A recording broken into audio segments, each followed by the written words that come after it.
Welcome to the Insightful Professor. Today's QuickStart video is entitled Overview of an RDBMS. In this video, we provide a high-level overview of a relational database. The primary objective of this overview is to acquaint you with relational database concepts and thus prepare you for working with a relational database using SQL. In this video, we'll give you some informal terminology to introduce relational database concepts. We're not going to examine the theory of relational database. We'll also address approaches to achieving data integrity. We note that many popular database systems are based upon something called the relational model. The relational model provides a theoretical basis or foundation for data structures and data manipulation. If you're interested in this theory, we'll have a comprehensive video posted on the topic. Now, a database management system that is based upon the relational model is said to be not just a DBMS, but an RDBMS. Following commercial systems are just a subset of products that are considered to be relational. You've got DB2 from IBM, Oracle Database, SQL Server, MySQL, and Access. There are more. The relational model establishes three criteria by which we can evaluate a database. The first is referred to as the logical structure of the data within the database. And by logical, what we mean is this is the structure that is perceived by users who interact with the data. What kind of objects are presented to them? So we can think of there as being a separation of physical from logical. The physical view of the database is concerned with how data are stored. When we work with a relational database, we don't need to know how the data are actually stored. We're going to focus on interacting with this logical model. Now, how do we interact with it? That's where the second bullet comes in here. We talk about the language that's used by the DBMS is also something that is defined by the relational model. Now, most commercial products are using a language called SQL, but the theory actually has something else that we'll talk about in the video that I referred to earlier, something called the relational algebra.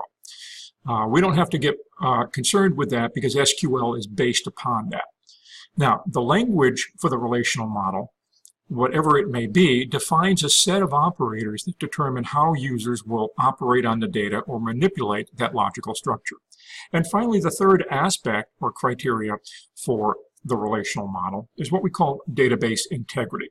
And this really addresses the notion of the enforcement of relationships and other types of business rules that have been captured and represented within the database. Now, in a relational database, the data are perceived, as we said, as a collection of tables.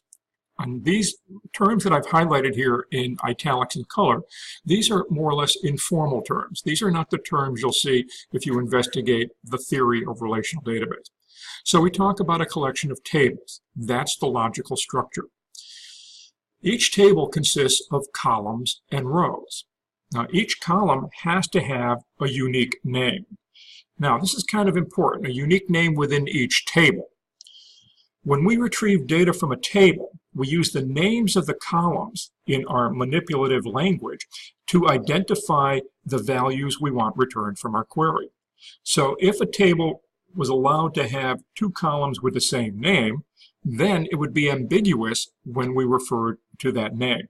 Therefore, the systems do not allow the use of the same name for two columns in the same table. Okay, all the values in a column are of the same data type. The left to right order of the columns is not important when dealing with the relational model, and we'll see that when we talk about data manipulation and data retrieval. Each row contains a single entry for each column, And the rows themselves don't have names, and they also can be presented in the result in any particular order. So let's take a look at an example table from an academic database. Here we see the course table. So the name of the table is course, and you can see across the top of the table display the headings. We have a heading called CNO, CNAME, C description, CRED, lab fee, and department. Those are the names of the columns, and you'll note in this example that those names are unique within this table. There's no duplication. Now, a table, as we said, consists of rows and columns. So here's a row, C66, relational database, and so forth. So in this table, we've highlighted that row, and we chose that particular row because that's probably the course that would be of most interest to you, right? You want to take the course on relational database. That's pretty exciting stuff. Right? You're getting a feel for that already. So, one more thing we want to talk about is we can think of a table as representing some category of objects. This table represents courses. That's the category. And the individual rows within the table, such as the row I've highlighted here, C66, serves to represent a specific or individual instance of the objects of this category. So it represents one course of the many courses that might exist. So a row refers to an instance of a course or an instance of this entity type. If you're familiar with object-oriented programming, a table is somewhat like a class, and a row is somewhat like an object of that class. So in the course table, each row describes exactly one course offered at some school for which this table applies. Now, in this diagram, we also illustrate a column. Here is the C department column. Note that all the values in this column are of the same data type. They all happen to be character data. We'll have more on the concept of data type in just a moment.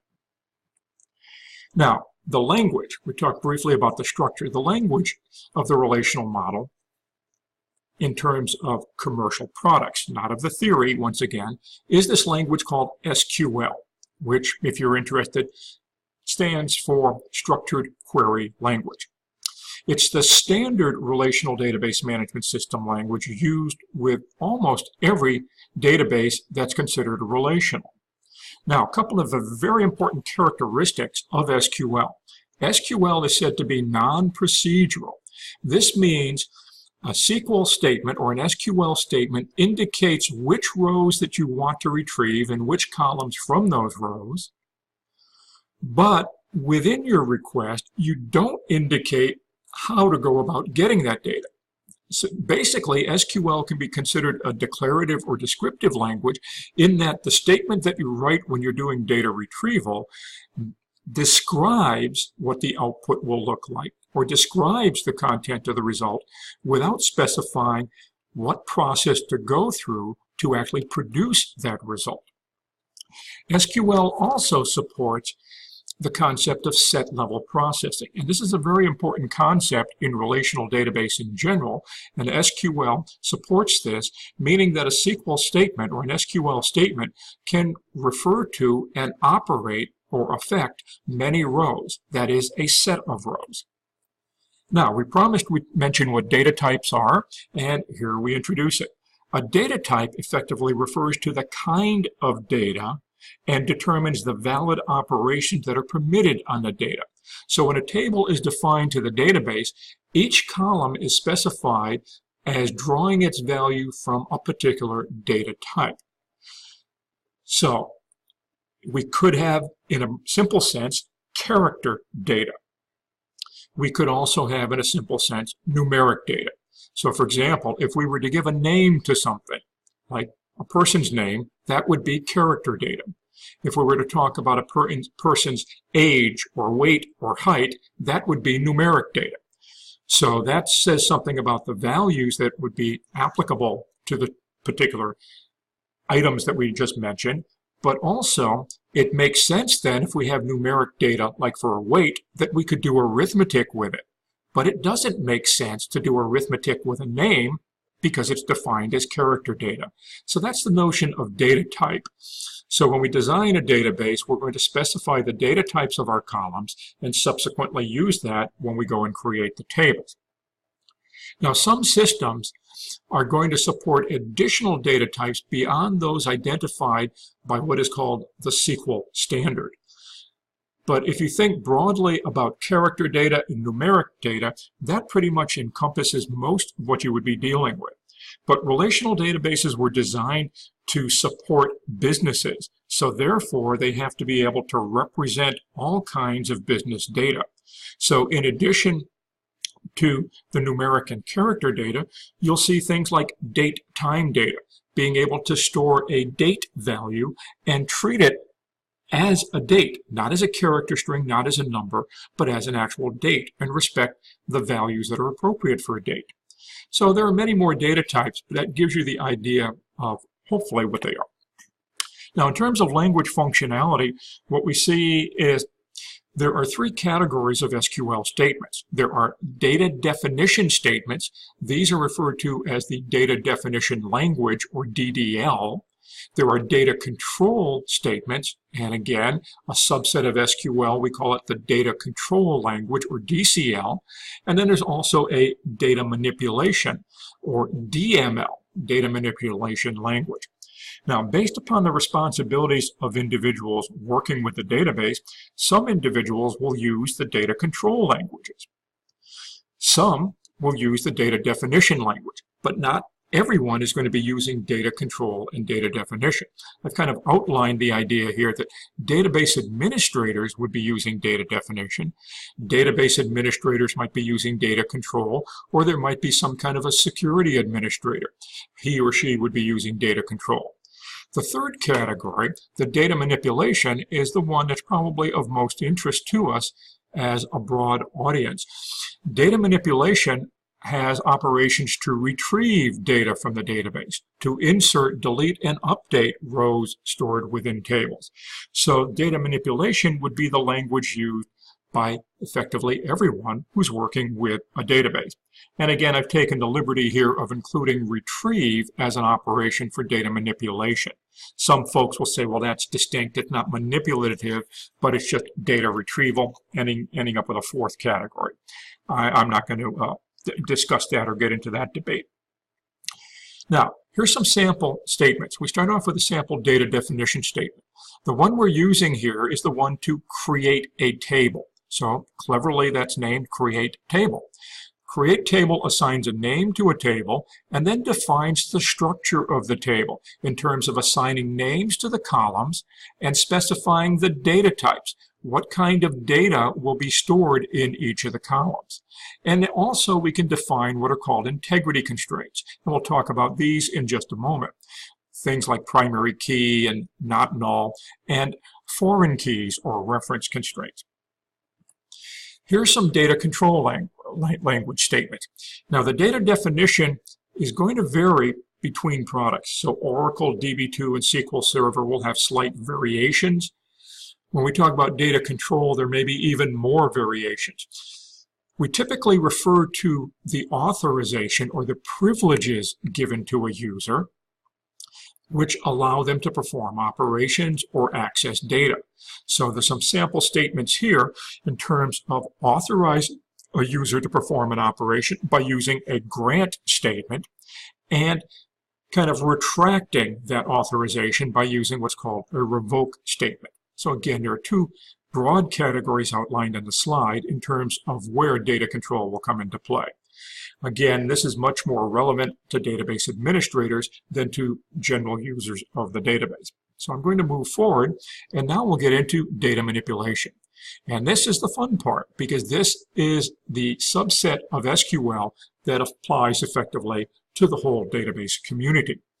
Everyone is going to be doing at least data retrieval, and this is accomplished with a statement called select.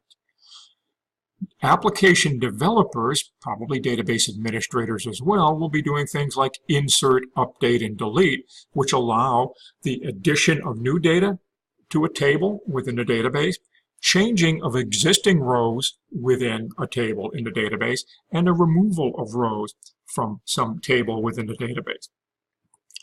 Here's some quick examples of the DML operations. Here we're using that very same table that we described called the course table.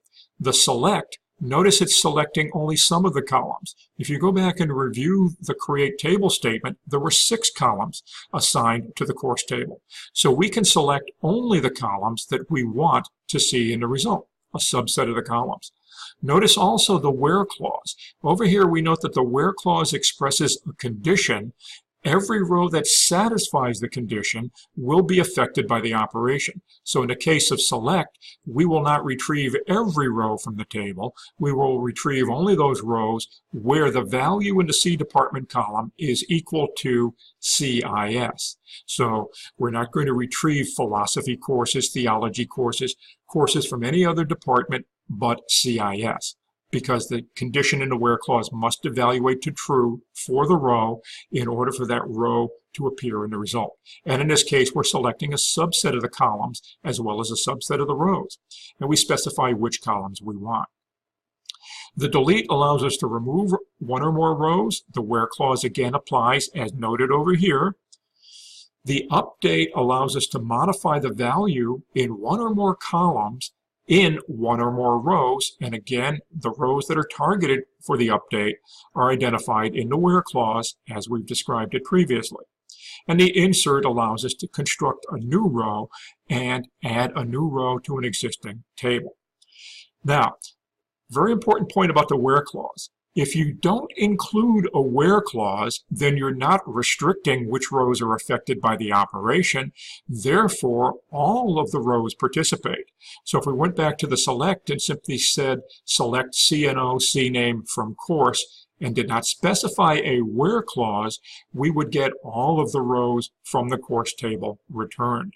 Likewise, if we did a delete from course and did not pinpoint a specific row or set of rows with the where clause, we would empty out the entire table, remove all of the data. And similarly with the update, we would update all of the rows if we did not restrict it with a where clause. Now, database integrity. There are 3 categories of database integrity that we might consider: entity integrity, referential integrity, and user-defined integrity. In general, there are going to be two ways to address data integrity within a relational database system. What is referred to as declarative integrity, where the business rules that you want to be enforced are defined as constraints as part of the data definition statement. If you go back and look at the course table, I specified primary key. That's a constraint. We specified not null on some of the columns. That's a constraint. So that's what is referred to as a declarative integrity approach. It's part of the declaration of the structure of the table. We're augmenting the create statement by adding integrity. Procedural integrity would be the other option. Procedural integrity refers to some kind of procedure or process or programmatically enforcing business rules. We can create within our database what is called a database trigger. And a trigger is a special kind of a program object that lives within the database and executes within the database. And we can define that trigger to enforce business rules and do it automatically. With either method, we have data integrity achieved within our database. Now, an alternative to triggers is to support integrity outside of the database. So a trigger can be used to support complex business rules that could not be implemented within the framework of declarative integrity, and that trigger is a program object that resides in the database and executes within the database. But outside the database, we could write an application program in COBOL or Java or C or some programming language and enforce the rules in there. It's much better if we can control it centrally within the database rather than having to do it within individual applications. Because if we had 2 or 3 applications, we would have to redefine the enforcement of the business rules within there. So entity integrity talks about in the real world, we are representing these concepts of persons, places, or things, real-world entities, subsequently within our database. So an entity instance We talked about course as an entity type. An entity instance would be that C66 relational database row, one instance of course. So an entity instance is typically represented by a row in a table, and entity integrity is enforced through what's called the primary key of a table. So a primary key is some kind of an identifying value or column. Could be one or more columns. And the primary key must be unique. Think about in the real world. If you work in a company, you have been assigned some kind of an employee ID or badge number. That badge number is unique to you. If, on the other hand, you said, here's my name, there could be two people at work in the company that have the same name. That's not unique. So the primary key must be unique. It must be guaranteed to identify exactly one row in the table. Furthermore, it cannot have this strange value called null, where null means I don't know what it is. The value is unknown. Because how can you identify something if you don't know what the value is? So we'll talk about null also in a future video. But those are the two key requirements of a primary key. So a create table statement will usually specify a primary key. It's not strictly required, but most tables are going to have that. So in our course table, the column called CNO is a primary key. And I encourage you to go back in the video and look at the CNO columns and ensure that there are no duplicate values in that column. Referential integrity is how we capture relationships. This is a case where one entity instance is going to refer to another entity instance. So our course table included a column called C department. Now I didn't specify this, but C department is actually a foreign key. It is used to identify the department that is responsible for the course. So if you go back and look at the table once again, you'll see in the C department column values of CIS, philosophy, theology. Those are departments, and each one of those departments is responsible for many different courses. So C department is called a foreign key. It will have to contain the same value as the primary key of some row within the reference table, within the department table in this case. And if you go back and look at the create table statement for course, you will see that we say that the C department column references department DEPT.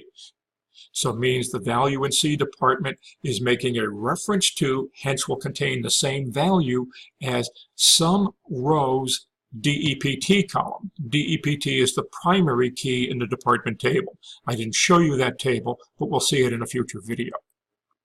Now, if the reference column for the primary key, or if the reference primary key is composite, meaning it consists of more than one column, then the foreign key also has to be composite. It has to have the same number of columns.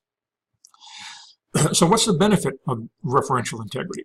Well, referential integrity is enforced by the RDBMS, meaning that what it will do is it will reject the attempt to update a row or insert a row into a table if the value of the foreign key column, say in our course table, the value of C department, does not reference a valid primary key.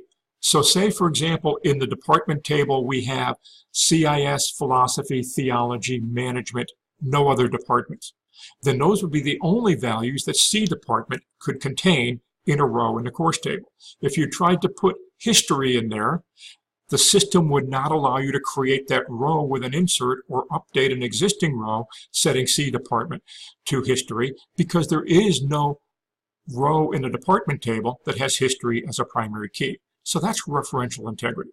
There's more to it, but that's the gist of it. One final aspect of integrity is what's called user-defined integrity. So we can do other things like have check constraints. For example, if we have a numeric column, we could say check that the value in the column is greater than 0, or check that the value in the column is between 0 and 100. We could also say that the value in the column must be unique. This may not be the primary key, but there may be another column whose value is unique. For example, consider if you're an employee of a company, what do you have? Well, you may have a badge number. That's your primary key. It must be unique.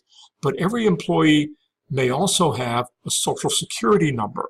That would also have to be unique, but that's not the primary key. So we have the ability to enforce uniqueness on columns that are not part of the primary key. So there's a whole bunch of neat stuff here with user-defined integrity as well. And if you're interested in this in more detail, by all means, check out the comprehensive video when I get that posted. Now, what is it that we've talked about in the video? A relational database is built upon a theoretical foundation called the relational model. The relational model addresses three key points, what we refer to as the logical structure. Informally, this is a table, what users see, what they operate on. The manipulative language to work with that structure. In practice, in commercial databases, you'll see that most commercial relational databases use SQL as the language. And finally, data integrity. We have concepts of entity integrity, where you've got the primary key, referential integrity, foreign key. We also can have user-defined integrity. We mentioned that integrity in practice could be implemented either as an extension of the create statement, a declaration of what the table looks like, its structure, as well as the integrity, by having constraints defined there, or it could be implemented procedurally. Well, that concludes our quick overview of RDBMS. Hopefully you found the video useful, and if you want to offer any comments, feel free to add those, and we'll take a look at those and respond if necessary. And also, please consider subscribing to our channel. We're going to continue posting videos and keep going along this track. And finally, thanks for watching.